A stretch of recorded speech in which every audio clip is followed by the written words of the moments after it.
Hello viewers, আসসালামু আলাইকুম। আমি Tauhidur Rahman Choyon, educational consultant from Digi Edu Pro Bangladesh.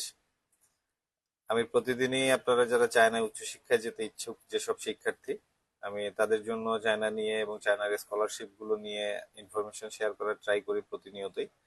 তো সেরকম ভাবে আজকেও আমি কিছু ইনফরমেশন নিয়ে এসেছি আপনাদের সামনে, যে বিষয়গুলো নিয়ে অনেক শিক্ষার্থী কিউরিয়াস থাকেন, অনেক গার্ডিয়ান কিউরিয়াস থাকেন।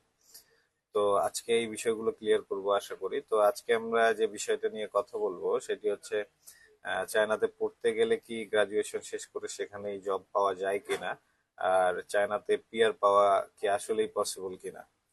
তো আজকের ভিডিওতে আমি আপনাদের রিয়েল ট্রুথটা বলবো, যেটা আসলে অনেকেই হয়তো বা জানেন না। আশা করছি যে ইনফরমেশন গুলো আপনাদের জন্য উপকার বয়ে আনবে। তো প্রথমেই যে বিষয়টা নিয়ে আলোচনা করব সেটা হচ্ছে চায়নায় জব পাওয়া পসিবল কিনা। তো এটা যদি এক লাইনে অ্যান্সার করতে যাই তাহলে বলতে হয় যে হ্যাঁ, চায়নাতে জব পাওয়া যায়, জব পাওয়া পসিবল। তবে এটা আসলে সবার জন্য না, নট ফর এভরিওয়ান।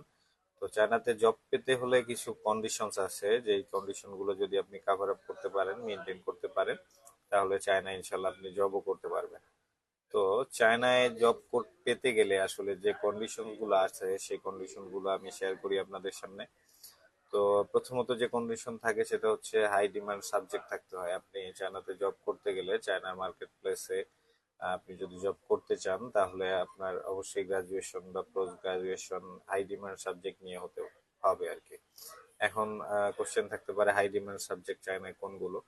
তো চায়নায় হাই ডিমান্ড সাবজেক্ট গুলো হচ্ছে যেমন আর্টিফিশিয়াল ইন্টেলিজেন্স বা এআই, আইটি রিলেটেড যে সাবজেক্ট গুলো আছে, ইঞ্জিনিয়ারিং যে রিলেটেড সাবজেক্ট গুলো আছে, এগুলোই মেনলি চায়নাতে হাই ডিমান্ড সাবজেক্ট হিসেবে বিবেচিত হয়।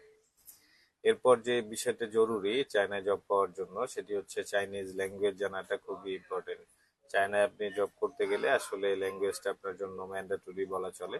ল্যাঙ্গুয়েজটা জানতে হবে, আর এটা মিনিমাম এইচএসকে 4 বা এইচএসকে 5 থাকতে হবে, তাহলে আপনার জব পাওয়ার চান্সটা অনেক বেড়ে যাবে। এরপর যে বিষয়টা ইম্পর্টেন্ট চায়নায় জবের জন্য সেটা হচ্ছে কোম্পানির স্পন্সর থাকতে হয়। আপনি চায়নায় জব করতে ইচ্ছুক থাকলে আপনার তো স্টাডি ভিসা দিয়ে আপনি পরে জব করতে পারবেন না, তখন আপনার জব ভিসার প্রয়োজন আর ওয়ার্ক ভিসার প্রয়োজন, যেটাকে সাধারণত জেড ভিসা বলা হয়ে থাকে। তো এক্ষেত্রে আপনার কোম্পানির স্পন্সর প্রয়োজন হবে, কারণ স্টুডেন্ট ভিসা থেকে আপনি ডিরেক্ট জব করতে পারবেন না। এরপর যে বিষয়টা থাকে যে আসলে চায়নাতে কোন সিটিগুলোতে জবের সুযোগ বেশি, আমরা সেগুলো নিয়ে জানার ট্রাই করি। তো আসলে সব সিটি সেম না, চায়না অনেক বড় একটা কান্ট্রি, অনেকগুলো সিটি আছে চায়নাতে, কিন্তু সব সিটিতে অপরচুনিটি একই রকম না, সুযোগ সুবিধাগুলোও একই রকম না। তো যেসব সিটিগুলোতে সুযোগ বেশি থাকে সেই সব সিটির মধ্যে অন্যতম হচ্ছে বেইজিং আর সাংহাই। হ্যাঁ, এখানে সুযোগ সবচেয়ে বেশি আর কি, বড় সিটি, বেশি জব, প্লাস বেশি কম্পিটিশন। ছোট সিটি হলে সব কম অপরচুনিটি, এটা স্বাভাবিক, যেহেতু বড় বড় সিটিগুলোতে শিল্প কারখানা গড়ে উঠেছে। আর চায়নায় অনেক বড় বড় জায়ান্ট টেক কোম্পানি আছে, অনেক বড় বড় ওয়ার্ল্ড ওয়াইড কোম্পানি আছে, যেগুলো multi national company world wide business করে যাচ্ছে। তো মূলত এইসব কোম্পানিগুলো বড় বড় সিটিতেই অবস্থিত, তাই যেসব বড় সিটিগুলো আছে লাইক বেইজিং, সাংহাই, এইসব সিটিতে জবের অপরচুনিটি অনেক বেশি থাকে। তো এখন আমরা আসি যে আসলে পিআর বা পার্মানেন্ট রেসিডেন্সের রিয়েলিটি চেক করি, যে আসলে পিআর পাওয়া পসিবল হয় কিনা। এটা আসলে অনেক ইম্পর্টেন্ট একটা প্রশ্ন, যে পিআর পাওয়া যায় কিনা। যদি শর্ট অ্যান্সার করতে যাই তাহলে বলতে হয় যে আসলে অলমোস্ট ইম্পসিবল। চায়নাতে পিআর পাওয়া আসলেই খুব হার্ড, এখানে পিআর পাওয়া খুবই রেয়ার। জাস্ট গ্রাজুয়েশন করলেই যে আপনি চায়নাতে পিআর পেয়ে যাবেন তার বিষয়টা আসলে এরকম না। চায়না পিআর পাওয়ার জন্য আপনার আলাদা কিছু কন্ডিশনস থাকতে হয়, যেমন চায়নায় জব করতে গেলেও আপনার কিছু বেস্ট কোয়ালিফিকেশন থাকতে হয়, কিছু কন্ডিশন আছে। সেরকম চায়নাতে যদি আপনি পিআর নিতে চান, যদিও এটা খুবই রেয়ার, তারপর আপনাকে বেশ কিছু কন্ডিশনস ফিল আপ করতে হবে, এগুলো মেনটেন করতে হবে, তাহলেই আপনি শুধুমাত্র চায়নাতে পিআর পেলেও পেতে পারেন। তো পিআর পাওয়ার জন্য চায়নায় কি কি লাগে যদি এই কোশ্চেনটা আসে, তো এক্ষেত্রে মোস্ট ইম্পর্টেন্ট যে বিষয়গুলো আমি সেগুলো শেয়ার করি আপনাদের সামনে। চায়নায় পিআর পাওয়ার জন্য মূলত প্রথমত আপনার হাই স্যালারি জব থাকতে হবে। চায়নায় আপনি জব পেলেন, জব করছেন, তার মানে এই না যে ওই জবের রেফারেন্সে আপনি পিআর পাবেন। আসলে আপনার জবের স্যালারিটা হইতে হবে অনেক হাই, হাই স্যালারি হইলে আপনি এটা পিআর এর জন্য একটা প্লাস পয়েন্ট, মানে একটা একটা অপশন আপনি ফিল আপ করলেন পিআর এর জন্য, বিষয়টা এরকম।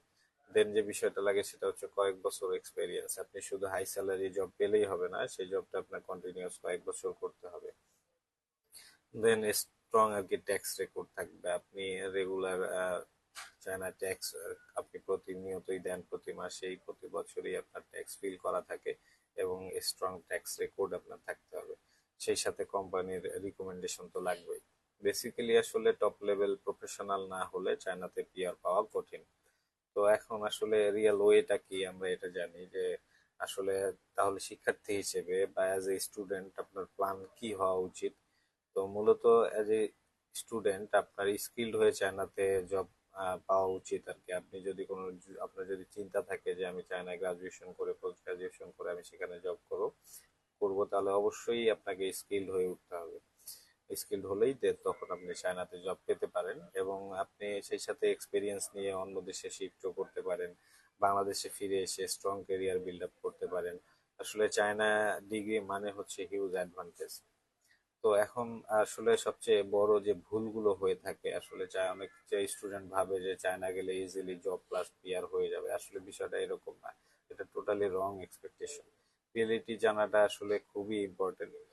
তো আশা করি যে আমি বিষয়গুলো আপনাদেরকে বোঝাতে পারলাম যে চায়নায় আপনি কিভাবে জব পেতে পারেন, চায়না জবের জন্য যেসব কন্ডিশনস গুলো লাগে সেগুলো আমি আপনাদেরকে জানানোর ট্রাই করলাম। দেন শুধু জব পেয়ে গেলে বা হাই স্যালারি জব পেলেই যে আপনি পিআর পেয়ে যাবেন এটাও আসলে সঠিক না। পিআর পাওয়ার জন্য কিছু কন্ডিশনস ফিল করতে হয়। তো আজকে সেই বিষয়গুলো আমি আপনাদের সাথে শেয়ার করলাম। আশা করি এই বিষয়গুলো আপনাদের কাছে ক্লিয়ার হয়ে গেছে। তারপরও যদি আপনাদের কোনো কোশ্চেন থাকে তাহলে করতে পারেন আমাকে।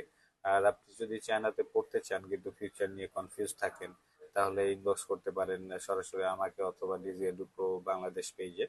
আমরা আপনাকে স্টেপ বাই স্টেপ গাইডলাইন দিব ইনশাল্লাহ। আর আজকের ভিডিওটা যদি আপনাদের কাছে হেল্পফুল হয় তাহলে অবশ্যই লাইক কমেন্ট শেয়ার করবেন। আর পরবর্তীতে আপনাদের যদি কোনো বিষয় থাকে, জানার থাকে যে এই বিষয়ে আলোচনা করলে ভালো হবে, তাহলে সেটা অবশ্যই কমেন্ট বক্সে জানাবেন।